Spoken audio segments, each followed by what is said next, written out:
तिरुमलवासा श्री वेंकटेशा हरि हरि गोविंदा तिरुमलवासा श्री वेंकटेशा हरि हरि பெருமான் உகந்து அருளிய நிலங்கள் எங்கும் செய்யும் விருப்பத்தை திருநீர்மலையிலே வந்து செய்பவன் ஆனான்.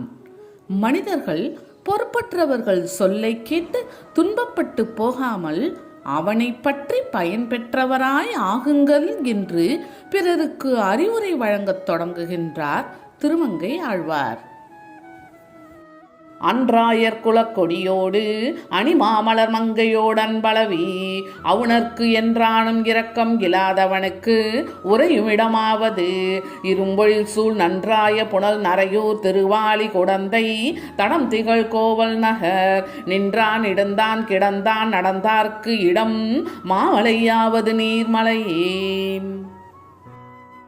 கண்ணனாக அவதரித்த காலத்தில் நப்பின்னையுடனும் மலர்மகளோடும் அன்புடன் கலந்திருப்பவன், அசுரர்களிடம் இரக்கமின்றி இருப்பவன், எப்பொழுதும் உறையும் இடம் திருநீர்மலையாகும். சோலைகளால் சூழப்பட்ட நீர்வளமுடைய திருநரையூர், திருவாலி, கும்பகோணம், திருக்கோவலூர் ஆகிய தலங்களில் முறையே நின்றவனும் அமர்ந்தவனும் பள்ளி கொண்டவனும் நடந்தவனும் ஆகிய எம்பெருமான் இந்நான்கு நிலைகளிலும் திருநீர்மலையில் காட்சி தருகின்றான் என்ற பொருளில் இப்பாசுரம் உள்ளது. அசுரர்களிடம் எப்பொழுதும் இரக்கமின்றி இருக்கும் பகவான் திருநீர்மலையில் காட்சி தருகின்றான் என்று ஆழ்வார் தெரிவிக்கின்றார். துரியோதனன் என்ற அரக்க குணம் கொண்டவன் பங்காளிகளை வஞ்சித்தான். அதனால் அவனை குருட்சேத்திர யுத்தத்தில் பகவான் பல உத்திகளை பயன்படுத்தி அழித்தார். ராவணன் சீதையை பலாத்காரமாக சிறை வைத்தான். அதனால் ராமர் இலங்கையை அழித்து அவனையும் அழித்து முடித்தார். பகவானை நிந்தனை செய்தார்கள் இரணியகசிபுவும் சிசுபாலனும். அவர்களையும் பகவான் அழித்தார். கொடியவனான கம்சன் பல அட்டகாசங்கள் செய்தான். அவனையும் அவர் யமனுலகு அனுப்பினார். இப்படி அசுர குணங்கள் கொண்டவர்களுக்கு பகவான் இறங்காதவர் என்பதை நாம் அனைவரும் உணரும் பொருட்டு இப்பாசுரத்தை ஆழ்வார் அருளியிருக்கின்றார். காண்டாவனம் என்பது ஓர் காடு, அமரர்க்கு அறையன்னது கண்டு அவன் நிற்க முனே மூண்டு ஆரழல் உண்ண முனிந்ததுவும் அது அன்றியும் முன் உலகம் பொறை தீர்த்து ஆண்டான். அவுணன் அவன் மார்பு அகலம் உயிரால் வகிராக முனிந்து அரியாய் நீண்டான் குரலாகி நிமிர்ந்தவனுக்கிடம் மாமலையாவது நீர்மலையே. இந்திரனது காண்டவவனம் என்கின்ற காட்டை அவன் காண அக்கினியின் பசிதீர உண்ண உத்தரவு தந்தவன். பாரத போரில் உலக பாரத்தை நீக்கி உலகை காத்தவன். இரணியனின் மார்பை பிளந்தவன். வாமனனாய் 3 அடி மண் பெற்று திரிவிக்கிரமனாய் ஓங்கி வளர்ந்த எம்பெருமான் அருளும் இடம் திருநீர்மலையாகும். இப்பொருள்பட இப்பாசுரம் அமைந்துள்ளது. இப்பாமாலையிலும் பகவானின் பெருமைகளை ஆழ்வார் நம் கண் முன்னே நிறுத்துகின்றார்.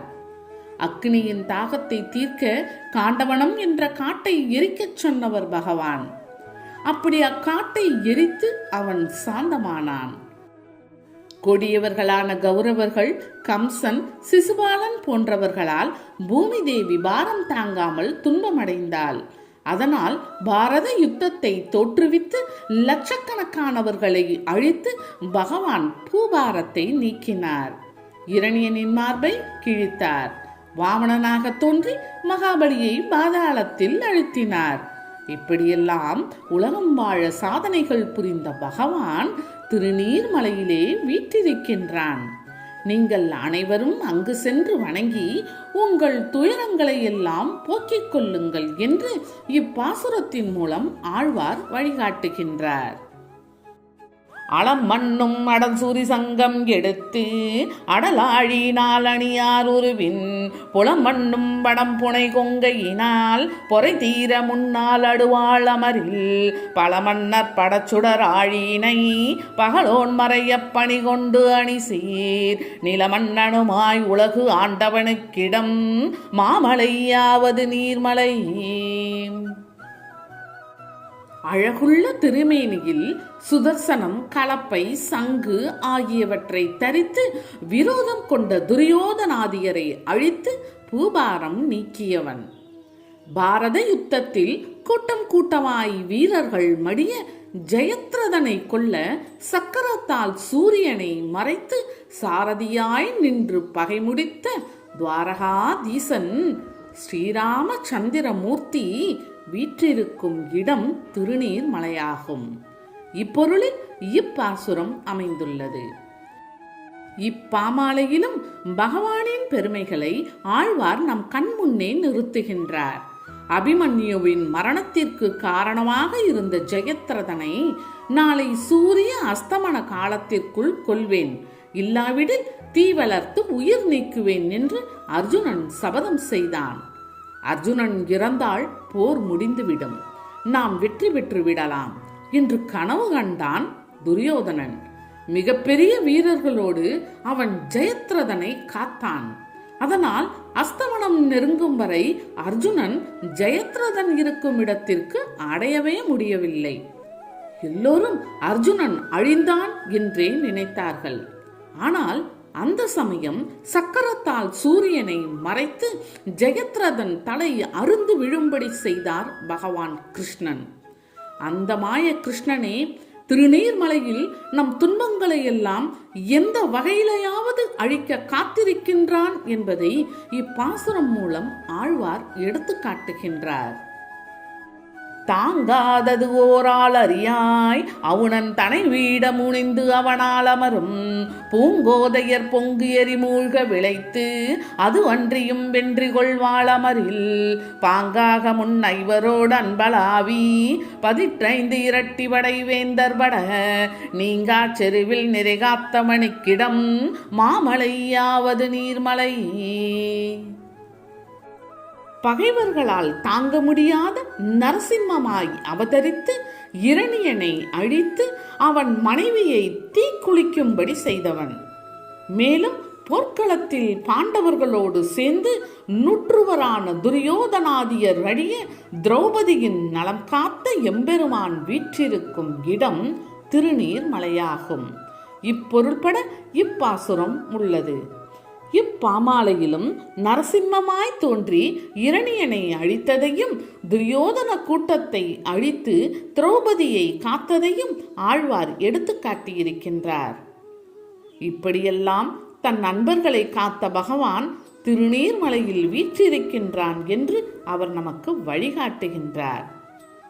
தன்னிடம் அன்பு கொண்டவர்களை எந்த வடிவம் எடுத்தாவது பகவான் காப்பாற்றி விடுவான் என்பது இப்பாசுரத்தின் உட்பொருளாகும். இந்த உலகத்தவர் மீது வைக்கும் அன்பு மாறக்கூடியது. ஏனெனில் பெரும்பாலானவர்களின் அன்பு எதையோ ஒன்றை எதிர்பார்த்து செலுத்தும் அன்பாக இருக்கின்றது. எதிர்பார்த்தது கிடைக்காவிட்டால் அந்த அன்பு மாறிவிடும். ஆனால் பகவான் மீது வைக்கும் அன்பு என்பது உறுதியானது, எந்த நிலையிலும் மாறாதது. நம்முடைய மரணத்திற்கு பிறகும் துணை நிற்பது பகவானின் அன்பு மட்டும்தான். அதனால்தான் திருமங்கையாழ்வார் அன்பனுக்காக இரணியகசிபுவை அழித்ததையும் அன்பு கொண்ட பாண்டவர்களுக்காக துரியோதன கூட்டத்தை அழித்ததையும் ஆழ்வார் திரும்ப திரும்ப நினைவுக்கு கொண்டு வருகின்றார். மாலும் கடலார மலைக்குவடியிட்டு அணிகட்டி வரம்பு உருவமதிர் சேர் கோலமதிலாய இலங்கை கெட படை தொட்டு ஒரு காலமரில் அதிர காலம் இது என்று அயன்பாலியினால் கதிர் நீள் முடிவத்தும் மறுத்து அமரும் நீல முகில்வண்ணன் எனக்கு இறைவர்க்கு இடம் மாமலையாவது நீர்மலை. முன்பு பெரிய சமுத்திரம் நிறையும்படி பாறைகளை போட்டு அணை கட்டி அக்கறை சென்றவன். இலங்கை அழியும்படி படைக்கலங்களை நடத்தி அசுரர் அதிரும்படி செய்தவன். ராவணன் அழிய இதுவே சமயம் என கருதி பிரம்மாஸ்திரத்தால் அவன் தடைகள் 10ஐயும் அறுத்து தள்ளியவன். அயோத்தியில் எழுந்தருளியுள்ள நீலமேக நிறம் கொண்ட பகவான் உறையும் இடம் திருநீர்மலையாகும். இப்பொருள்பட இப்பாசுரம் அமைந்துள்ளது. இப்பாமாலையிலும் ராவணனை அழித்ததை திருமங்கையாழ்வார் திரும்பவும் கூறியிருக்கின்றார். பெரிய சமுத்திரம் நிறையும்படி பாறைகளை போட்டு அணைகட்டி அக்கறை சென்றவன் என்று எம்பெருமானை அவர் குறிப்பிடுகின்றார். ஸ்ரீராமபிரான் நினைத்திருந்தால் கடலையே வற்றச் செய்திருக்க முடியும். ஆனால் அவர் அப்படியெல்லாம் செய்யவில்லை. சாதாரண மனிதன் நிலையிலிருந்து கஷ்டப்பட்டு அணையை நிறுவினார். மனித அவதாரமாக வந்த அவர் ஒரு மனிதனைப் போலவே நடந்து கொண்டார். ஒரு மனிதன் இந்த மண்ணுலகில் எப்படி நடந்து கொள்ள வேண்டும் என்பதற்கு அவர் உதாரண புருஷனாக விளங்கினார். அவருடைய அடிச்சுவட்டை பின்பற்றுகின்றவர்கள் எவராக இருந்தாலும் அவர்கள் தெய்வமாகவே இந்த மக்களால் மதிக்கப்படுவார்கள். அத்தகைய உத்தமன் திருநீர்மலையிலே எழுந்தருளி இருக்கின்றான் என்பதை உணர்த்தி அவரிடம் நம்மை சம்புகச் செய்திருக்கின்றார் திருமங்கை ஆழ்வார்.